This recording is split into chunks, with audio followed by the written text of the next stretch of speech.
මේ හැම දේශනාවකම මේ දේ මතක් කරන්නේ පින්වතුනි මේක අපිට දැනෙන නිසා. පින්වතුනි මාර පාක්ෂික අමනුෂ්‍යයෝ ඔබගේ දරුවා විනාශ කරන්න බලාගෙන ඉන්නේ. මෙන්න මේ ටිකවත් අඩුම තරමේ ඔලුවට ගන්න. මාර පාක්ෂික අමනුෂ්‍යයෝ ඔබගේ තරුණ දරුවාව බිල්ලට ගන්න ලෑස්ති වෙලා ඉන්නේ.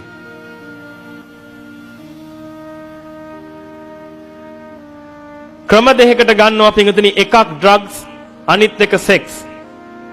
ඒ කියන්නේ ඩ්‍රග්ස් පැත්තෙන් සහ කාමයේ පැත්තෙන් පස්වෙනි කාමයේ පැත්තෙන් පින්වතුනි දරුවන්ගේ ඔලු විකාර කරනවා. මේට සති 3කට 4කට කලින් එක්තරා ඉස්කෝලේක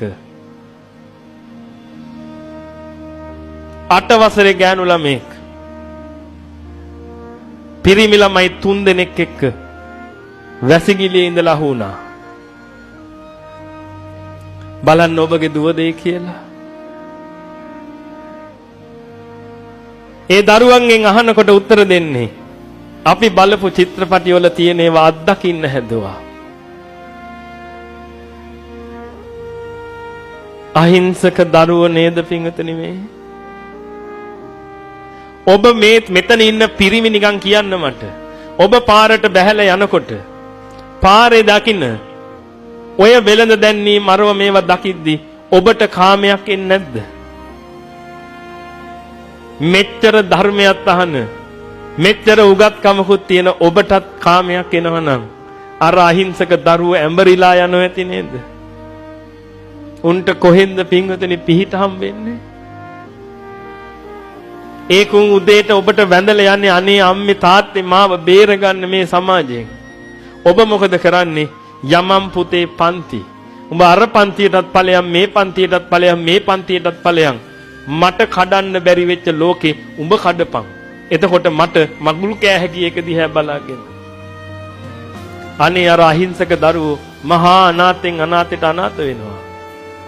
මාරයෝ මගුල් කනවා. උන්ට රජ මගුල් මාර අපාක්ෂික අමනුෂ්‍යයන්ට ඔච්චම් කරනවා අපිට. කොරලා බලහංකෝ කියලා කියනවා අපිට. උඹලා බන දීලා බලහංකෝ උඹ බන අහයිද කියලා. ඇයි පින්වතුනි අනිත් පැත්තෙන් මහා විනාශයක් කරන්නේ? තව ටික කලකින් ඔබටත් ඔය අඳෝනා වෙයි. මේ ළඟදී ගෑනු ළමේ කෝච්චියට බෙල්ල තිබ්බා.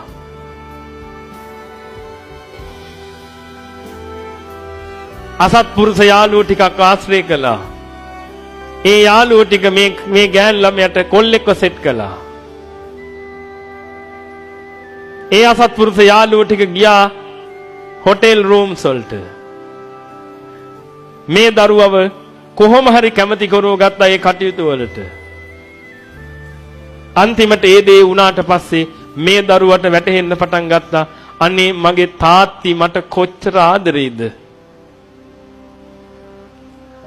මගේ තාත්ති තාම මාව උකුලේ තියාගෙන මට කවනවා. මගේ අම්මි මට කොච්චර ආදරෙයිද? මං ගැන මොන බලාපොරොත්තුවක් තියාගෙනද ඒගොල්ලෝ ඉන්නේ?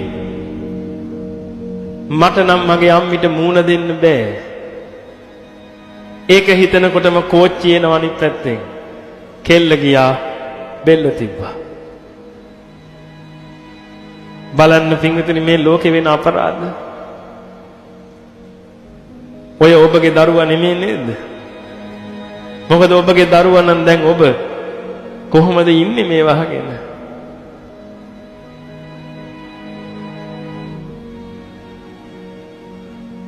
තේනවද මාර පාක්ෂික බලවේග කරන වැඩ?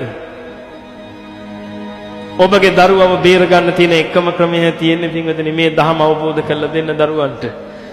ඔය ලෝකේ අල්ලන්න යන වැඩේ නවත්තලා ඔය අහිංසක දරුවන්ව බේර ගන්න කලින් ඔබවත් සතර අපායෙන් බේරගෙන අහිංසක දරුවන්ව බේර ගන්න පින්වතුනි.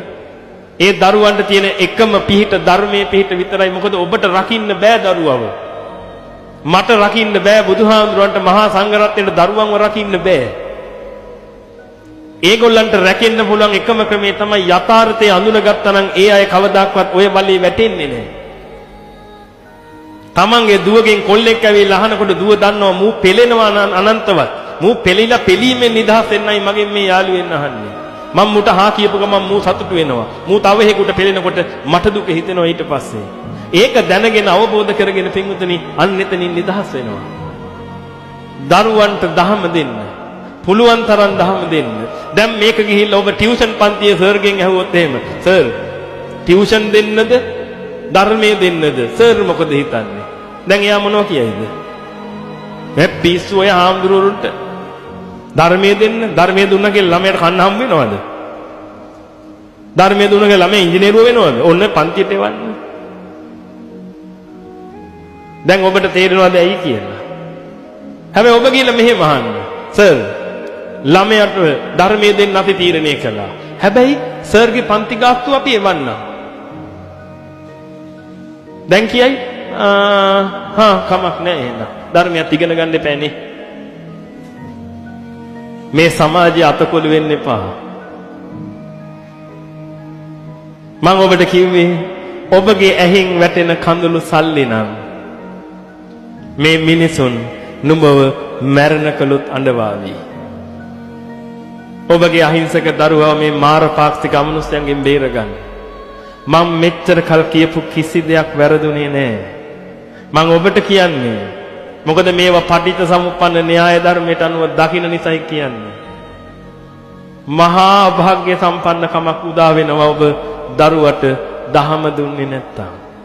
ඔබ ලෝකේ අල්ලන්නේ යාමෙන් විනාශ වෙන්නේ ඔබ විතරක් නෙමෙයි.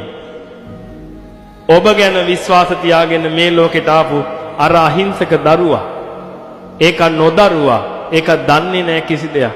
ඒ අහිංසකයට ඒ தත්ත්වය උදා කරන්න එපා. පුළුවන් තරම් ධර්මයේ දෙන්න. පින්වතුනි අපේ ආර්ය පිරිස ආපු ක්‍රමය තමයි සම්බුදු සරණයි සඳහම් පිහිටයි සංඝ රැකවරණයි. ඒ උත්තරීතර සංඝ රැකවරණේ ලබලා දෙන්න දරුවන්ට ධර්මයේ ඔස්සේ. පුළුවන් තරම් දහමට නැඹුරු කරන්න. මේ දේශනා අහන්න දෙන්න. ඔබ බයයි දරුවා පැවිදි වෙයි කියලා. සමහර අම්මලා ඉන්නවා. පුතා ඔයා දේශනාව අහන්නේ නැහැ. ඔයා වැඩ කරන්න ආච්චි අම්මලා අහන්න දෙන්න. ඇයි? අම්මා බයයි දරුවා පැවිදි වෙයි කියලා. ඒ જાතියේ මිනිස්සු ඉන්නේ. අම්මා අහනවා. අම්මත් අහනවා, ආච්චිත් අහනවා, තාත්තත් අහනවා, ඔක්කොම අහනවා. පුතාට අහන්න දෙන්නේ ඇයි? පුතා පැවිදි වෙයි කියලා බයයි. හැබැයි ඔබ ඔය පුතාව ලෝකෙට ගෙන්න ගත්තේ මොනවා කියලාද? බෝධි පූජා තියලා, පිරිත් කියලා, ආමුදුරුලව්ව පිරිත් නූල් බඳගෙන ඔය ඔක්කොම කරගෙන නේද පින්විතනේ ඔය දරුවව ලෝකෙට ගෙනාවේ. උණ පොරොන්දුව මොකද්ද? සත්‍ය අවබෝධය ලැබෙන්න වැඩ පිළිවෙල කළා දෙන්නම් කියලා. ඒක නේද ඔබ පින් කළේ? නැත්නම් හරක් මරන්න එපා ළමයි බරට ආපු දවසේ ඉඳලා. දැන් ඒ දරුවාට ධම්ම අවබෝධ කරලා දෙන්නේ නැහැ ඔබ. හැබැයි ඔබට අන්තිමට ඉතුරු වෙන්නේ මතක තියාගන්න බෙල්ල වෙනමයි කඳ වෙනමයි. මම නම් කියන්නේ ඔහොම දෙයක් වෙච්ච ගමන් ළමේ කුඩු ගහන්න පෙළඹුණා නම් එහෙමත් නැත්නම් ළමේ ඕ වගේ දූෂණ වලට අහු වුණා නම් අම්මටයි තාත්තටයි කරන්න තියෙන්නේ දෙන්නම ගත්ත හොඳ දොරපළු දෙකක් අරගෙන දොර දෙපැත්තේ ඉඳගෙන 1යි 2යි 3යි කියලා මොකද කරන්න තියෙන්නේ? තාත්තා ගැහුවා අම්මගේ ඔළුවට, අම්මා ගැහුවා තාත්තාගේ ඔළුවට. හැබැයි දෙන්නම බලන් ඉන්න දරුවට ගහන්න නේද? අර අහිංසක නොදරුවා මොනවද පින්විතනි දන්නේ?